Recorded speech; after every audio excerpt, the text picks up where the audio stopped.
Suspending jerkbait is one of my absolute favorite lures to fish from the bank, and it's especially so as it gets into fall and really throughout the cooler months when the fish tend to be a little bit slower moving and sitting a little further down in the water column. It's especially valuable for fishing from the bank because it's a bait that you can get down to where the fish are, but fish it slowly without actually dragging it on the bottom, where you're more apt to get snagged. It's something that you can really keep in that key zone and work as slowly as you need to in order to entice strikes. And it's something I'll fish in rivers and in lakes, really in a variety of settings. Probably more for bass than anything else, but it's a fabulous lure for trout, and really will produce anything that ever eats a minnow, which is most of the sport fish that you're apt to be going after. So the jerkbait is a great bait, and an important thing to keep in mind when you fish a jerkbait is to not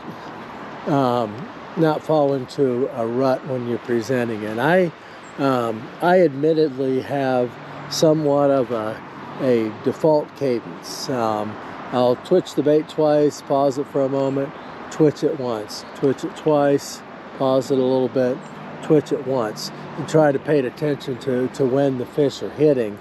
And it's I think most of us have something that's sort of a time-proven thing that's produced well for us that becomes somewhat of a default presentation, but there are times that's not the most effective way, and we might just think that the fish are not eating a jerkbait that day, but often that's not the case, and the way that you actually fish the lure is going to make a big difference in the way that it's going to move in the water.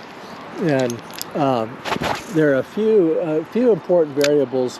One is how you're actually moving the rod with individual twitches. I'm usually going to crank it down a little just to get it into place, but my most common presentation is kind of a pop. I'm using it's coming from a slack line, a slightly slack line, so it actually engages with a snap, and that causes that bait to move pretty erratically and then pause in place.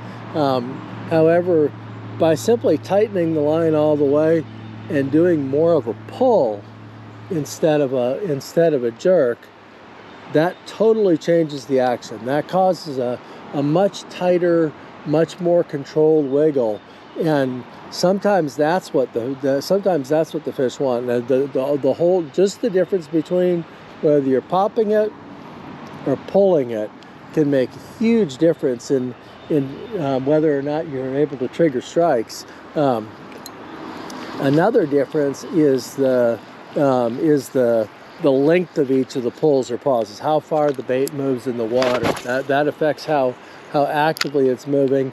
And then maybe most important of all is the cadence. When the water's a little bit warmer and the fish are more active, there really isn't much pause involved at all. So the best way to get the fish to trigger strikes is just to keep that bait moving, just continually twitching it. Occasionally, just a steady reeling is the best way to go. In walleye country, that's usually the way to go. They don't like all that erratic jerking. Just steady reeling is the way to go with the walleye. But as we get into the cooler months, the pauses become increasingly important. As a general rule, the cooler it gets, the longer those fish want that bait just suspended in the zone, maybe drifting a little bit down in the current. And that tends to be really important for brown trout fishing too. They like the bait. They like to see it jerk and then pause, and they'll almost always hit it on the pause. When it's just sitting still, they'll just suddenly jerk the slack right out of the line, which is a lot of fun. But it's really important as you fish a jerkbait to try to mix things up, to vary the way you pull it, to vary the length of your pauses, the number of twitches together, just everything about the cadence, and then pay really close attention to not only where the fish is when the fish where the lure is when the fish hit it, but how it's moving and how you've been working on it, and then repeat that, build your pattern. You're going to catch a lot more fish with your jerkbaits.